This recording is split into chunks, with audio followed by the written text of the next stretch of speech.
You're listening to the Recovered Life Show, the show that helps people in recovery live their best recovered lives. And here is your host, Damon Frank. And welcome back to the Recovered Life Show. It is Monday, July 11, 2022. Kristina Dennis, can you believe we're halfway through the year already? I can. I really can. How are you doing, Damon Frank? You can. So time is not flying for you. It's crawling by, is what you're saying. No. I just know, this is the year my son's out of school. Everything turns upside down. And, it's just, it's been, what I think is crazy is the time confusion around the pandemic. That blows my mind that was only 2.5 years or that it lasted that long. It's very interesting. I think it's almost like I missed out on a year. Well, you know what's interesting about the Recovered Life Show and about we dive into these topics, we come to you every couple of days here and we have a new topic and we're always talking about what's going on in our lives. And I find that July is a transitional period for me. Always has been. Look, the kids are getting out of school, usually in June. July, you're kind of like in the middle of the summer. You're not really close to the fall. You're right in the heart of it, right? And I think there's a lot of expectations, and I think people do trips or there's things that happen in July that don't happen normally throughout the year, like December, like holidays, people are getting together and stuff. Yes. July, I find July 4th and that whole thing, the energy kind of shifts. And I know it does in LA because it's hotter than hell. Yes. So your energy has to shift because it's 125 degrees. So true. And that, prior to the invention of air conditioning, yes, this was true. People stayed out of the elements, we're not that old, but it is amazing, the nature of the world. A lot of addicts are very sensitive to energy. And so I think that July can be kind of one of those months. We talked about it last week when we were talking about workaholism. Are you a little uncomfortable? And July's kind of sleepy for us over here in Orange County. Absolutely.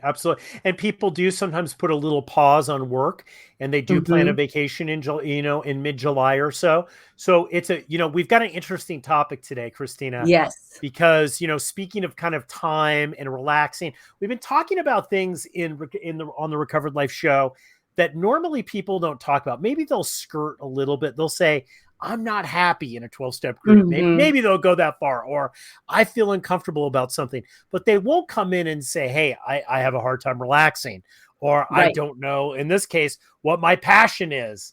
Like everybody's talking about passion. How do I find my passion in recovery? But that's the kind of unique stuff that we do here on the Recovered Life Show.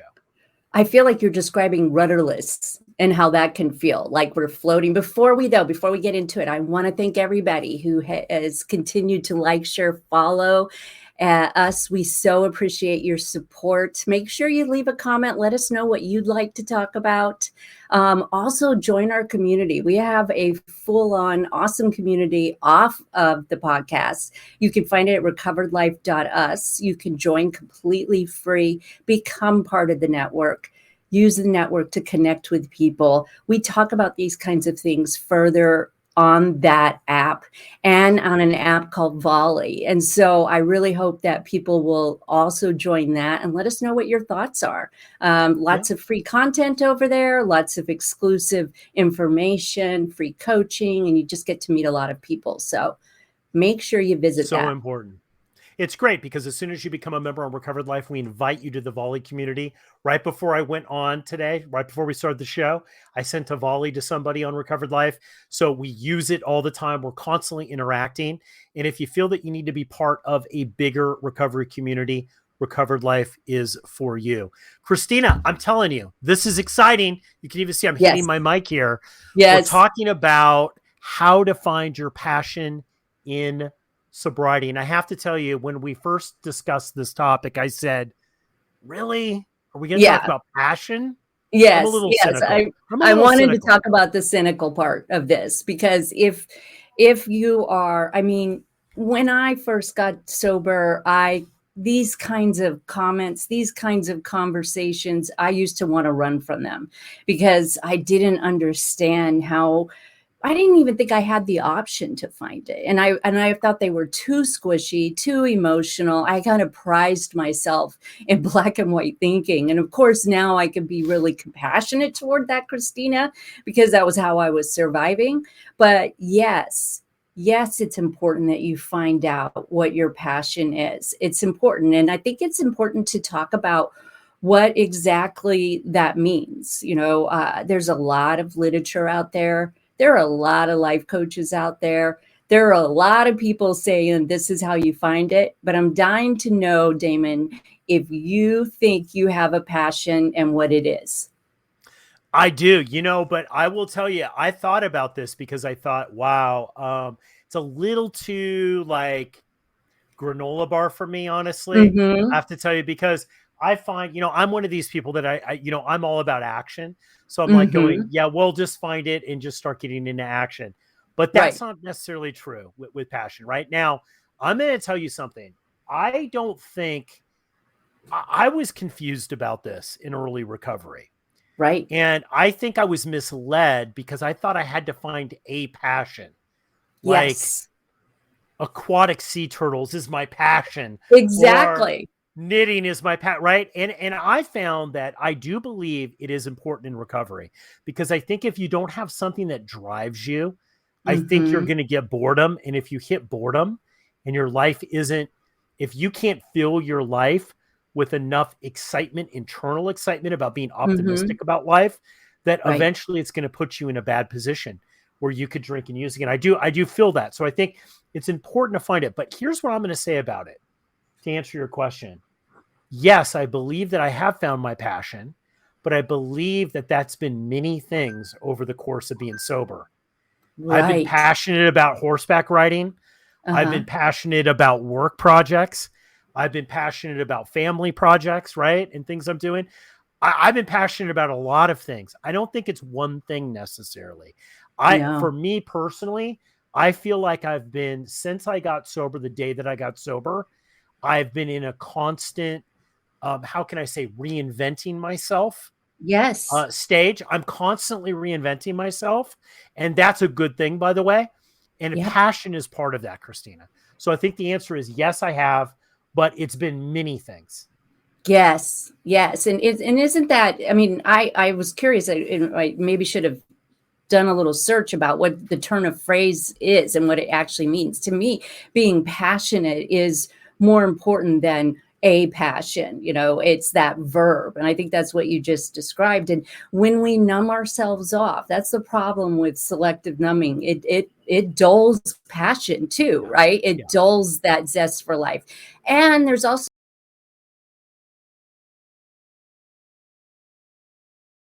I know for me, in particular, my passion has to do with telling the truth and healing. Healing so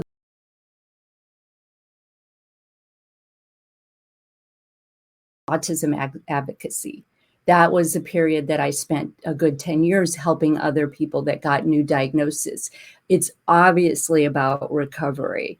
It is obviously about codependency recovery in particular. And I have different levels of how it feels. I love Prince, the artist Prince.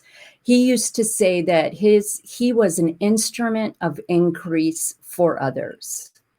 And, that was his passion. Now, you would have thought music was his passion, but actually creativity was his passion and the increase of others. And I think that's a really cool way to think about it. What are you here on this earth to do?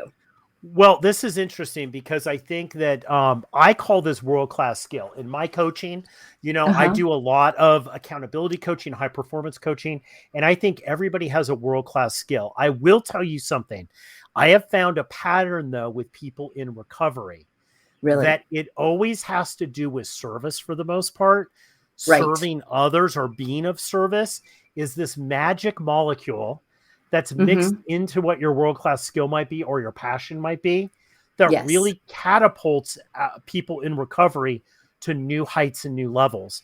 I always find that to be, and that's with me too. It's like, whether it's recovered life, I'm very passionate about recovered life. Right. Yes. And I like it because it's helping other people. Right. And that's, so this whole thing of being service, but I've had other businesses I've been really passionate about and hobbies I've been passionate about. And many of them do come down to that service molecule, being able to help other people or being of service for other people in an area that they maybe have a hard time being of service for them and themselves. Agreed. And then, throw in some codependency, and boy, do you have to learn, your value system, and you have to learn about boundaries and all kinds of things, because some people might be listening and saying, well, wait a minute, Damon's saying be of service, and Kristina is always talking about not over serving, and it might seem really confusing. The other thing that you brought up that I think is really important for people in life, and in new sober life, new recovery life, is to think of life as an experiment, to continue to be curious. I think somebody's passion could be that they are a lifelong learner. And, I would love to say that I feel like I'm passionate about that too. So even if I hope people will think before, they start looking at their own self, putting themselves under a microscope or whatever, that they will think about the fact that we're not saying that your passion has to be what you do for a living. Yeah. And I think, let's also clarify this too, because when we say how to find your passion, we do this a lot in coaching, is that people will come and they feel that they're not living their best recovered life. And they'll often say to us, Kristina, like, especially on breakthrough, right? They'll say, hey, I need to have a breakthrough and find my passion. And I think a lot of people are confused. And one of the things I've learned about passion is it's not a destination. So if somebody will say, well, my passion is cars, like we talked about, your son really loves cars, right? So like the passion might be cars, but it's not necessarily building the perfect model car, or restoring a car, or buying a perfect car, or driving a car. It's a passion. It's the more the art of doing, not a destination. And I always tell people that if they don't know what they're passionate about, find something in the day that they can play full out in. Yes. Okay? Find something in the day. And that might be just about like taking out the trash, or making their bed, or cooking dinner for something. Like maybe it's like, yeah, I don't mind cooking dinner. Okay, well, dive into it a little bit more, put a little bit more emotional energy into it. Enjoy the fact that you're doing it, right? Look at all the ways that you've been able to do it. It's a mindset. I really think passion is a mindset, just like I think recovery is a mindset, right? Yes. It's a state of being. If you're a passionate person, you will find excitement and life in almost anything that you do. Absolutely. And, we have so many opportunities once we get into physical sobriety. And some of those opportunities may be very, very scary. I know they were for me. And so it's important for you to step back. And if you feel like you're not living a life that has passion in it, to really do a little inventory about where you're spending your time, and just a little 30-minute exercise a week, because I'm all about giving actual activities for people to change that mindset, could be taking some time to see, what did you used to do pre-drinking? What were the things that lit you up before you started drinking? What did you like to do when you were a child? What was, some of your ideas of creativity? I love the Artist Way and their weekly commitment of taking themselves out on a singular date alone, just to check out new places and look for inspiration. I think that's a great place to start. It is important. I think, the thing is about finding passion. I think one of the things that I've learned in coaching that has been a breakthrough for my own personal life, right? And that's just by having coaches and people in my life like you and other people that I look up to that are doing the deal, is so much of the alcoholic plight in recovery, I'm going to say, so much of the dis-ease is the being trapped in your mind that if a people, place, or thing comes along, if only a different situation comes along, then things are going to be different, and then I'm going to be different. As opposed to the philosophy of, wow, life is perfect exactly the way it is, even though it has sorrow and disappointment and whatever. But right here and right now, I'm going to experience it and play full out. This is a whole mindset shift, Kristina. And this is Yes. where I see people, including myself, catapult. When I learned how to drop this bullshit dialogue of Mm-hmm. only if this is better and that's better, and if they did what I said that they were going to do, then this would be good. This whole thing that lives in our mind, when I was able to embrace, okay, right here, right now, I'm living in a place I don't want to live. I'm, have a job I don't like. How do I play full out in that and show up in that? So my passion then will find me. And I found that to be the case. As soon as I was able to let go of all that BS thinking, the Mm-hmm. passion, either I was more than passionate about numerous things. So, so true. And lining with your value system is something that we learn in 12 steps when we do a 4-step inventory, but it's an exercise that people need to do either with a coach or find a method where you really figure out what your value system is. And then you can show up every day, as you say, playing full out and orienting, focusing on this part of your life. Now, once we break free, you're right, it is bullshit mentality where we think that we are trapped and that if that other person would just do what they want, if I could get married, if my parents hadn't done this, that's not true grieving. That's an excuse. I believe in true grieving whenever you've had trauma. I believe in feeling it and moving on from it and making, that actual grieving process can expand you so that you can enjoy just as much. Well, absolutely. You know what? I want to dive into some things that you've done in your life to ignite your passions. I want to share some stuff as well because I think I think it's important because Mm-hmm. I know I have been in a place where I've felt like I've lost passion or it's a doldrums or life Right. just is not fun, right? We talked about the importance of having fun. I want to dive into the specifics of this about how you can ignite the passions that you've got already, right, to a bigger, fuller level and how you can play more full out. Let's dive into this, Kristina, after this quick break. If you are newly sober, trying to get sober, or you've been sober for decades and are looking to take your sobriety to the next level, the Recovery Breakthrough 6-week transformation concierge coaching program might be right for you. Have Damon Frank and Kristina Dennis build a custom roadmap to get you on the path to getting what you really need. Receive hands-on concierge coaching and stay focused and productive with our daily check-ins. If you're ready to experience your recovery breakthrough and start the journey towards the transformation you deserve, book a free get-to-know-you call today and find out what is possible in your recovery. To find out more about Recovery Breakthrough and to book your free call, go to recoveredlife.us. That's recoveredlife.us.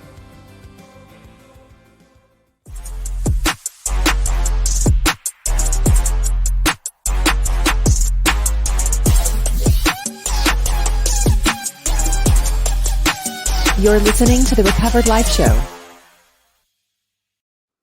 So in this episode, we're diving into how to find your passion in sobriety. Where we left off, Kristina and I were talking about that, passion's not necessarily one thing. It's not No. necessarily destination. It's an attitude, right? So let's dive into this, Kristina. How do you, when you're working with people or in your own life, how did you find a place to find out what you're passionate about and then start taking action on that?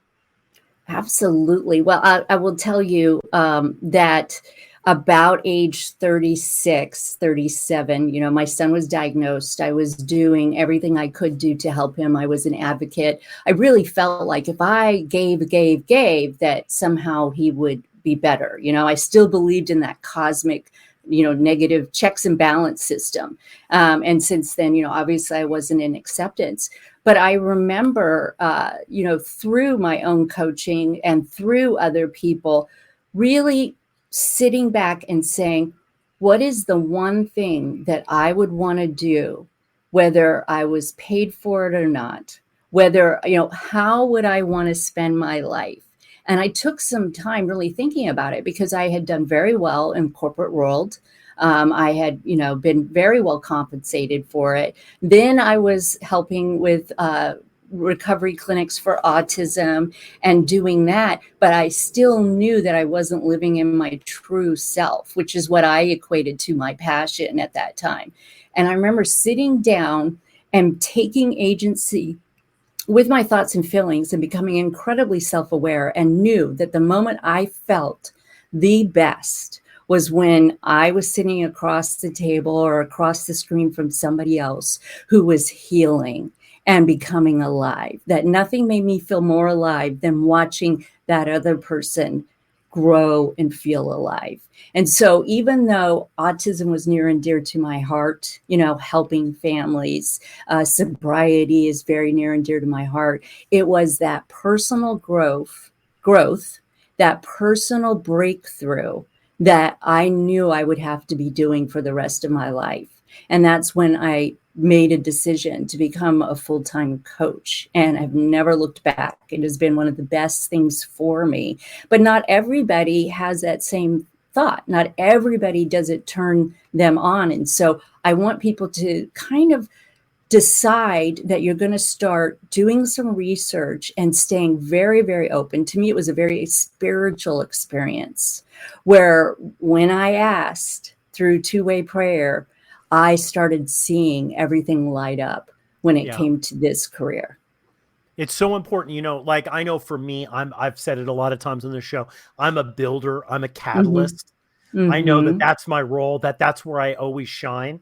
And anytime I try to fool myself that that's not it and go into something else, it never really works out like I think it's going to, right? So I've learned over the years that me being in a builder and catalyst type of role is better for me. I really dislike the day in, day out minutia of stuff. Like that's just not, that just for me, I don't shine as well there, right? Sure. I can do it. I've learned how to do it because in life you have to learn how to do things. But, it's interesting that the one thing that I've learned with this, and I'm going through this right now, my daughter has a project that we've been working on as a family to help her get to the school. And we have been working on this thing as a family, off and on, more on lately, for 4 years, right? Wow. And it's been a dream that she's wanted to do. And we're coming to the end of this. We're coming to the end. And it was interesting, like when we were on vacation, we were having this conversation. We're saying, we're coming to the end of this thing, right? And I've been very passionate and helpful, and I've used my skills that are my world-class skills and my passion to help in this project, as well as other members of my family, right? Have used their skills. But it's interesting because I noticed that I'm now okay to let this go, because I know that these world-class skills and passion, I'll lock onto another passion because I have, like you said, more self-awareness, right? So now I feel I could have 3 or 4 passions. Recovered life is one of them. I'm super passionate in growing recovered life, reaching people, helping people. And, when you and I first spoke, Kristina, you were super passionate about the autism thing. Yes. Right. And you were now really getting into the recovery thing. And, we had nothing. We were doing absolutely nothing. Now we've got 6 or 7 days a week of content going on. And that came just from us being passionate about it. And there are things that we learn. And, the one thing I want to say here is I think people are afraid of their passion when they identify it. They look in the door and they go, oh, no, not that, because they see all the things they don't have to make that a reality. And they shut the door. I had no idea how to produce this much. Like, I had no idea about some of this stuff, but we learned. Learned. The passion was able to carry us through, and we learned. It is so true. And having that flexibility, which we talk a lot about, I talk a lot about that with my clients. There is a book, Big Magic, that Elizabeth Gilbert wrote. She wrote Eat, Pray, Love. But in Big Magic, she talks about her writing. And she made a decision that in the beginning that her writing she was never going to make her passion responsible for her living, right? She wasn't going to put in order to write, she wasn't expecting to make money out of it. And I, read that book several years ago and really thought about that. And that made me realize, when somebody says to you, what is your passion? Are you already thinking about in the lens of, well, I can't do that. I'm not an artist, or that's not how I make money, or I still have to go to this 9 to 5 job to support my family. You can have a passionate life, and you can find your passion by taking the time to look at it and not expecting it to be permanent or something that it can't be. It's okay if it Yeah. grows. It is Well, let's okay. be honest here. I'm going to say something not politically correct. Many people are weak and lazy, and they I don't know won't if do that what has anything to it's do with true. politics. No, look, but I'm talking about with the recovery thing, right? Like Yes. we've found this is that many people, when given the challenge, look, we know this from sober coaching. Right. Most people don't get sober. This is the Mhm. reality. Okay. Most don't. There's a lot of people that don't Mhm. get sober. A lot of people die of alcoholism, drug addiction.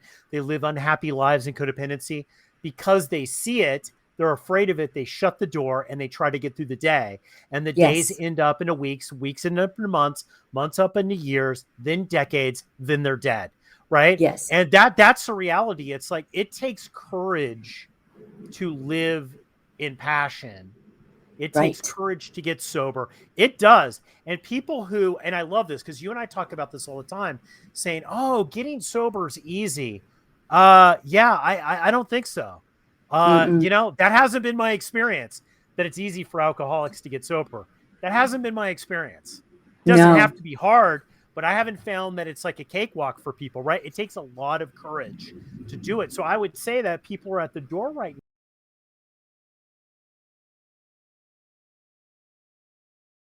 staying sober or helping other Yes. alcoholics, right? But you're afraid. You're afraid of people. You're afraid. Just do it. Take the jump off the cliff. Nothing's going to happen. The Mm-mm. only thing that's going to happen is that you're going to fail. And if Mm-hmm. you fail, that might be the best thing because it's going to reignite you into greater success. This reminds me,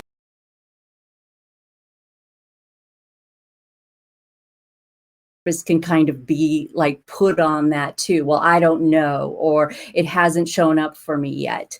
Go out and try something, right? Be committed. Know your value system. Know what you're willing to do, and then have the motto that you are going to be, like Prince said, an instrument of increase for others. Have your guideposts and go out and try a bunch of stuff. You're never too old. I'm 52, almost 53 years old, and I still know there'll probably be some career shifts and different experiences. I am counting on it. And so if you are in your 30s and your life isn't designed like you thought it would be, so what? You still have time. You still have sobriety. You still have the ability to go play full out, learn all these lessons, be a lifelong learner. Look, some of the people who have made the biggest impact in my life are people that are over the age of 70. Some of them Yes. got sober in their late 60s. Okay. Yep. So this whole thing, and some of them might have more sobriety than they do. It Right. doesn't matter. It doesn't matter. No. They're willing to play full out. The one thing that I've learned is that what you don't want to do is you don't want regret. And this is a thing that I think is so important. Look, we have a magical thing if we're sober. If you've been able to regain sobriety, I'm going to say this. I'm going to make a bold statement. If you've been able to get through the first year and then you Mm-hmm. make it to 5 years, Yes. you don't even understand. Like, I think a lot of people don't even give themselves enough credit for. I know I didn't give myself Mm-hmm. credit enough for it. Is that Mm-hmm. is a huge friggin' deal. That the amount and number of people that do that and fail is huge. So if you're able to do that, if you're able to get a year, if you're able to get 5 years, 2 years, whatever, your capacity to be able to go out and do things and find your passion is massive. It's way bigger. There is no coincidence, Kristina, that you see all of these top business people and performers and people, world leaders that are in recovery. It's Yes. because we None. have the capacity. We Yes. understand what it's like to wade through things and be uncomfortable but get there at the end of the day, right? The average Yes. person does not have that. No. And they don't have that gift or that pointed skill set, that expanding, that stretch, this thing that scares us. I don't want to have to stretch. I don't want to feel uncomfortable is actually the gateway to a beautiful life. And two of my favorite people in this world that I follow, and I know a lot of people follow them, Brene Brown and Glennon Doyle, are sober people. A lot of the people that I find out after they say something that kind of reminds you of sobriety, and I think, of course, because they know what it takes to stick to it and keep trying. Well, Kristina, one of my trademarks as a coach is that I love people really immensely. I really care. I really care about people, but I will tell you, I put people in super uncomfortable positions. And you know what? And because that is what it takes in order to really achieve greatness a lot of the times. And a lot of the times that's what people are afraid of. They're afraid that they're going to get there and they're going to fail and then everybody's going to laugh at them. I love failure. Like for me, failure means that I'm one step closer to getting it, right? I could check that off the cosmic list. I'm not going down that path again. I'm going down this path now. And the paths get stronger and wider. Look, we've tried stuff with Recovered Life. We look back at now, we go, oh, we wouldn't do that again. No. But through those little failures, we've had great success. It is absolutely. And the same with relationships. A lot of times people that come to me, because I work with couples as well, will feel this shame because they're having to work with somebody. I'm like, no, this is a gift. This struggle is a real gift. This is testing your relationship. This is growing deeper, stronger bonds. Don't be afraid of the pain. Remember, you're the courageous one because you're showing up without anesthesia. And that is an amazing life lived. I think the biggest way I think we can answer the question how to find your passion in sobriety is don't be afraid. Step past the fear and just start doing it. The passion will come to you. You don't have to worry about finding it. The passion's going to come to you. Exactly. This has been an amazing episode, Kristina. Thank you so much. I want to remind everybody that we have these deep discussions where it's not just Kristina and I are talking. We're talking with you. And if you want to join those discussions, go to recoveredlife.us, join the community. We've got 4 live discussions that we do on Clubhouse and we replay them here on the podcast every week. They're from codependency, how to get unstuck in sobriety. We set up people's sober week. We talk about our sober week, how we plan that out. We talk about neuroscience, which is an amazing room that you've got on Tuesday. So guys, if you are not participating in this, please do. And that's definitely a place that you're going to be able to find more important tips like this podcast here. I'd like to thank everybody for joining us today. That's going to wrap up Monday, July 11th, 2022. Everybody go out and live your best recovered life. Mwah. Keep the conversation going. Join Recovered Life, a community of like-minded people who are looking to live their best recovered lives. Membership is free, and you can apply at recoveredlife.us.